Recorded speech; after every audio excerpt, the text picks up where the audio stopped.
Oi, olá, eu sou o Cosme e bem-vindos a Golfinho Sideral. Não, você não tá vendo errado, eu tô jogando videogame projetando na minha cara. Esse parece um vídeo mais simples sobre a nova temporada de Pacificador. Não poderia deixar essa oportunidade passar, já que é uma das minhas séries favoritas, e minha energia pra edição tá esgotando muito rápido. E contando com esses dois casos, e o trailer do Superman que vai sair amanhã, e eu com certeza vou ter que fazer um vídeo sobre, chega, eu não quero que o canal seja só sobre análise de trailer, isso eu prometo. Por enquanto, apenas sente e se prepare pra me ouvir falar muito sobre Liga da Justiça Internacional, Sacha Bordeaux, rituais, checkmate, esse tipo de coisa que ninguém liga.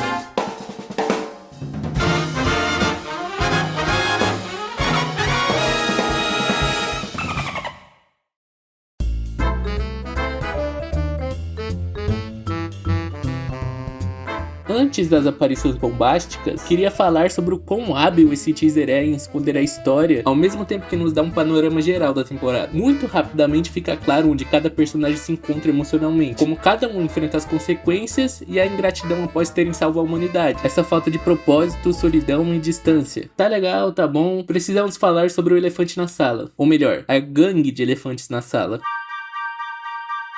Genuinamente eu não esperava que o meu primeiro vislumbre do Maxwell Lord seria nesse trailer, ou sequer que eles entregariam algo tão grande assim logo de cara. Se vocês viram meu primeiro vídeo sobre Superman, sabem o tanto que eu gosto do Max e da Liguinha. Eu até arrisco dizer que o Shengan é um dos meus castings favoritos até agora, só por casarem tão bem no estilo de humor. Há uma discussão muito fervorosa na internet sobre a caracterização e o nepotismo envolvido nessa escolha. Um monte de especialistas sobre o Maxwell Lord surgiram por aí, e eu até poderia falar mais sobre isso, porém esse tópico vai tão fundo que eu vou deixar pra outro vídeo. Voltando, a dinâmica da cena já me convenceu muito. É a primeira vez que ouvimos a Kendra e o Guy falarem, e são diálogos que parecem ter sido escritos pelo Giffen Demetrius lá nos anos 80. Sério, a inclusão da gangue da justiça nesse universo é uma saída muito interessante para tirar essa aura cômica escrachada da futura liga oficial, mas sem perder esse espírito no DCU. Eu já quero um projeto só deles. Sabemos que Pacificador se passará após os eventos de Superman. Fica o questionamento do que vai acontecer com a equipe no filme. O Metamorph e o Senhor Incrível não estão presentes, justos personagens que mais vão ter destaque entre os heróis anunciados. Talvez sair da tutela do Lorde seja o grande arco de aprendizagem deles, o que explicaria a dupla que sobrou, pois o Guy e a Kendra são justamente os mais agressivos e rebeldes. Muitos duvidavam, mas isso mostra que a DC Studios também tem a narrativa geral como uma prioridade. Com um ano de DCU já vai ter personagens com mais aparições como Henry Cavill. E por falar em conexões...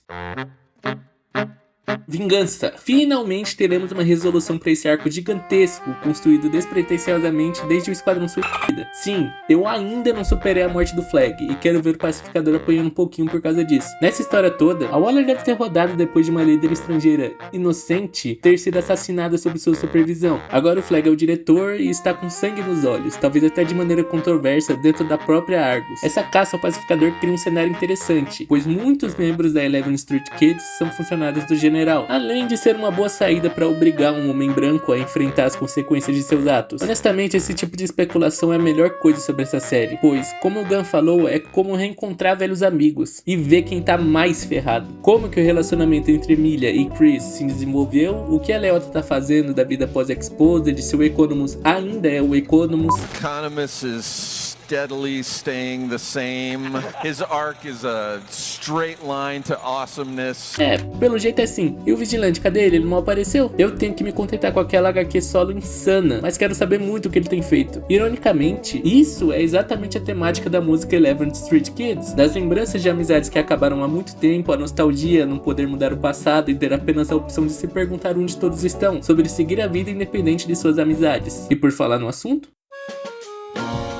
a faixa escolhida para compor esse clima agridoce do teaser é O Lord, da banda Fox Shazam, e ela diz muito. A música foi composta como um presente ao filho do vocalista, Eric Nelly, uma herança emocional que poderá o reconfortar mesmo quando seu pai já não estiver mais aqui. Preciso falar mais alguma coisa? Relações paternais conturbadas é a praia do Gunn. Todos os protagonistas se encaixam nesse tema. O Chris está lidando com a herança de seu pai, alucinações que o lembram o quão patético é e equipamentos maneiros, a Debayle entrando em contradição ao não seguir os caminhos da mãe, apesar de ter feito exatamente o que a Waller faria, e a Harcourt, e talvez veremos mais sobre seu pai, que já foi citado, e como a sua criação dura em volta de assassinatos e a cobrança de sempre se destacar em um ambiente machista, contribuiu para o desenvolvimento de sua masculinidade tóxica. A mesma coisa que ela tanto despreza no Pacificador. Essa parte me tirou boas risadas.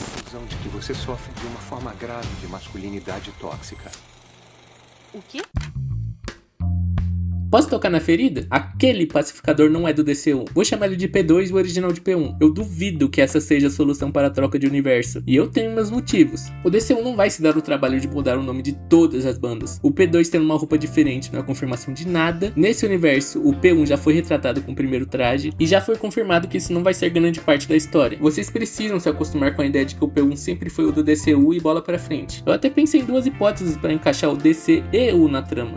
P2 é do DCEU pós The Flash. Isso explicaria aquele mural, por exemplo. Não precisa nem ir além, né? 2. P1 é do DCEU e ele vai fazer todos os seus amigos passarem pela porta e viver novas vidas. E isso é muito chato. Qualquer explicação que envolva o universo antigo só serviria para agradar os fãs e confundir o espectador que nem liga pra isso. É muito mais fácil falar que a realidade do P2 é a Terra 3, onde os valores são invertidos, e ele faz parte de um sindicato da justiça ou algo do tipo. Só assim para começar a funcionar tematicamente. Você poderia até explicar em uma cena pós-crédito rápida, aí sim, um pacificador do DCEU de outra porta e o pacificador do DCU discutindo sobre a Liga e Gangue da Justiça. Nada além disso. A Carta das Realidades Alternativas deve servir apenas para trabalhar os desejos do Chris de uma forma mais concreta.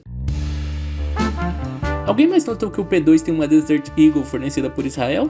É óbvio que teria, né? Muito coerente com a realidade. Sem pesar muito o clima com geopolítica, na minha cabeça isso é um total indicativo de que as realidades alternativas vão girar na ideia do falso heroísmo. O P2 é tudo que o P1 sempre sonhou. Respeitado como um herói, pacifista nato, tem murais feitos como homenagem, relação boa com a família e apoio de organizações importantes. Considerado bonzinho por ser o genocida que luta pela paz. Bizarro, né? Dá pra imaginar um negócio desse? A jornada do P1 foi sobre superar a sua natureza assassina que o seu pai lhe deu, mesmo não sendo o que gostaria de ser. Será que a rejeição pelos heróis pode levá-lo a uma regressão? Todo mundo vê como um babaca psicopata, talvez não tenha como fugir disso. O que seria melhor do que usurpar um doppelganger que não é visto como um monstro pelas mesmas coisas? Uma solução rápida aos seus problemas, incluindo o alvo em suas costas. Essa atitude deixaria um setup perfeito para uma aparição do Superman. O pacificador precisa de alguém que enxergue o melhor dele e o coloque de volta no caminho certo. Não dá nem pra culpá-lo por seu estado mental. Passar por tudo isso é capaz de deixar qualquer um.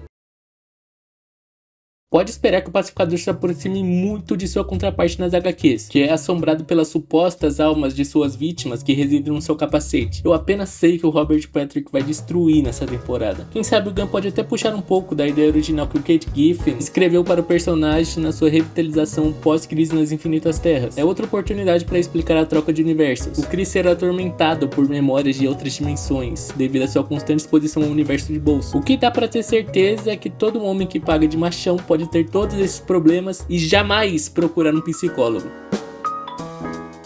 Eu realmente gostaria de saber qual é desse segredo todo com a Sasha Bordeaux. Ela é uma das minhas favoritas, sem brincadeira nenhuma. Criada por Greg Rucka e Sean Martinbrough para uma extensa run da Detective Comics no final dos anos 2000, Bordeaux surgiu como a guarda-costas de Bruce Wayne e teve todo um desenvolvimento como vigilante até ser presa por um crime que não cometeu e o checkmate abduzi-la. Na série, ela será uma agente da Argus interpretada por Saul Rodrigues. Por favor, que esse seja um indicativo de que o checkmate terá algum papel nessa temporada. A gente sabe que a Waller rodou, mas tomara que a ONU tenha colocado ela nessa equipe e siga igual as histórias escritas pelo Rucka, onde ela é limitada ao lado da inteligência, enquanto a Sasha pega o seu lugar comandando as operações de campo. E tomara que uma operação de espionagem na Argus seja algum tipo de plano de fundo secreto. Chuta logo o balde e faz isso seu primeiro passo na conspiração Janus, o Smash Bros governamental da DC. Já temos até o Senhor Incrível e o Max Lord, estamos tão perto disso. Outra personagem que não sabemos quase nada é a Coelha Branca. Essa é um pouco mais problemática. Criada nos 952, Jaina Hudson é uma socialite indiana que pode se dividir e criar outra persona, uma criminosa branca com pouquíssima roupa. Por vezes é associada à gangue do País das Maravilhas do Chapeleiro Louco. Culpa o David Finch e o Paul Jenkins e aquela revista bizarra por isso. Eu entendo a preocupação de ter uma personagem tão delicada assim, mas devemos lembrar que essa é uma série de humor ácido satírico. Existe uma forma de usá-la de uma maneira inteligente aqui. Acredite se quiser, mas aquelas costas gigantescas e misteriosas eram do Michael Hooker, e o personagem dele ainda é um mistério. A apropriação dos adereços de nativos americanos pode soar até desrespeitoso. Mais uma vez, respirem e acompanhem meu raciocínio. Só pelas chamas azuis, eu tenho uma suspeita de que ele pode estar interpretando um personagem chamado Snowflame. Sim, aquele vilão que tira poderes de cocaína. A questão aqui é, coelho branco também pode ser um termo para cocaína e LSD. E se o Pacificador procurar ajuda para lidar com seus transtornos e acabar caindo em uma comunidade de rednecks brancos que se apropriam de rituais nativos como desculpa para usar muita droga e se conectar ao mundo espiritual. Isso é uma prática bastante comum nos Estados Unidos. Tem diversos artigos relatando esse problema. Então a Coelha Branca e o Snowflame fariam parte desse grupo e serviriam como um equivalente aos capangas preguiçistas e idiotas da primeira temporada. É uma solução engraçada, completamente dentro do personagem, e já arriscaria da nossa lista a magia, que foi citado na Comic Con de Nova York. It's a very different season of Peacemaker, very magical. São tantas coisas pra comentar em tão pouco tempo, eu nem falei da abertura. Isso me deixa até um pouco decepcionado, pois eu sinto que grande parte dessas coisas são ignoradas pelo fandom e alguns criadores. Há esse desprezo e justificativas constantes para falar de uma série que ninguém liga e não deveria existir num contexto de começo do DCU. Todo mundo vira especialista em marketing e narrativa pra isso. Acho até que o tipo de humor utilizado contribui um pouco para esse desprezo. Caso não saibam, piadas idiotas é igual a ruim automaticamente. E eu acho que isso acaba mais atrapalhando a experiência do que ajudando. Essa busca para marcar caixinhas em um wishlist só coloca expectativas em uma prateleira diferente, leva a decepção e confusão. Apenas parem de pensar como acionistas e curtam o desenvolvimento, a ação, a emoção, as músicas, o ridículo e o Wiggly. Ele é muito legal. Enfim, eu não posso me estender mais, poderia ficar aqui falando horas sobre o Pacificador, mas tem alguns vídeos sobre ele em desenvolvimento e não vou gastar minha munição. O importante é que eu tô muito empolgado para essa nova temporada. Eu vou voltar para falar de um trailer principal, se tiver algo muito grande, mas com toda certeza podem esperar reviews semanais dos episódios. É isso, até a próxima!